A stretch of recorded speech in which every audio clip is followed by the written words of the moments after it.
Welcome to the Living in Savannah channel. I'm James Headley. As regular viewers of the channel know, I kick off each month with an update on some of the key real estate metrics for the landings on Skidaway Island.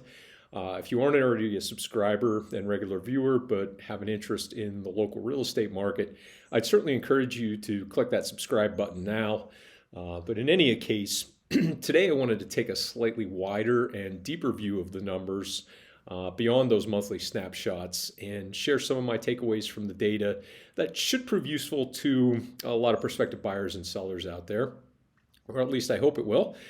Before diving into that data, let me thank you for liking the videos here and sharing them with others that might be interested, and again for subscribing.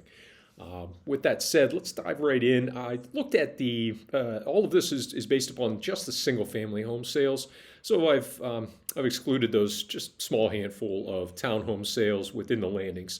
So all of this does apply just to single family homes. There were 40 such sales in the last 90 days recorded in the local MLS. The mean price reduction for those 90 homes was just over $67,000. 4 homes of the 40 sold for higher than the original list price. The range there was between $1,000 over and $26,000 over. 9 of the 40 sold for exactly the original listing price, which leaves us with 27 that sold for below the original listing price. And the range there of eventual price reductions was from $5,000 up to $599,000. That range in terms of percentage was from 2/3% all the way up to over a 40% cut from the original listing price. Of those 27 homes that took price cuts before closing, the 17 of them with cuts fell in the under 10% price reduction range. So it's definitely the majority were being priced within 10%, selling within 10% of the original pricing. The median for all price cuts was just over 8.5%.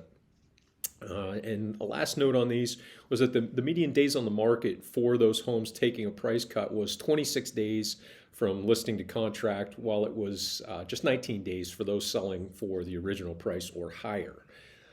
As we move on, I looked also at those homes that are pending sale now, that are under contract, with or without contingencies. There are 23 such homes at the time of this analysis. We won't know exactly where those close, but before going to contract, 10 of them had undergone price cuts, so just under half.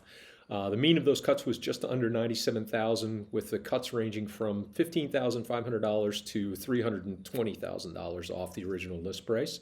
The median cut was $75,000 and just under 7% in terms of the median cut. Those homes that took price cuts before contracting were on the market a median of 130 days. And finally, I took a look at the active listings, of which there were 37 at the time of this analysis here in mid-February. 18 of those 37 were still at the original listing price, meaning, of course, that just over half have taken a price cut already.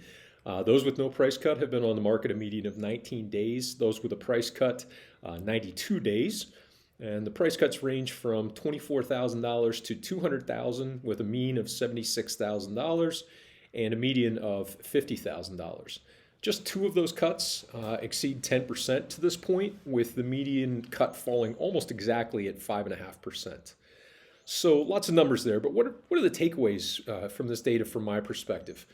First, if a house is priced reasonably fairly in the eyes of buyers, it's not likely to last more than a month at most on the market. So if you see something you like as a buyer, be prepared to move quickly. And for sellers, if you don't have the patience to wait 3+ months to sell your home, be sure to price it reasonably out of the gate. Secondly, odds are better than 50-50 that any landings home of interest is going to sell for less than the initial asking price. And in many cases for a fair amount less. So even if you see something that catches your eye, but it's a bit out of your desired price range, just keep in mind that that may not be the case in a few weeks if it lasts. And third, just in general, 5 to 10% off the initial listing price of a landings home seems to be the sweet spot for selling. So adjust your expectations and offers accordingly. And finally, as these numbers and takeaways show, there can be a lot of variability in this local market here. So, especially if you're not on the ground out here on Skidaway Island, please don't hesitate to reach out so we can discuss what's right for you, which houses are priced right, and which might be available for a discount off the current price, perhaps a significant one. So thanks again for tuning in today and for liking, subscribing, sharing. I look forward to seeing you in the next episode if I don't hear from you in the meantime. Take care.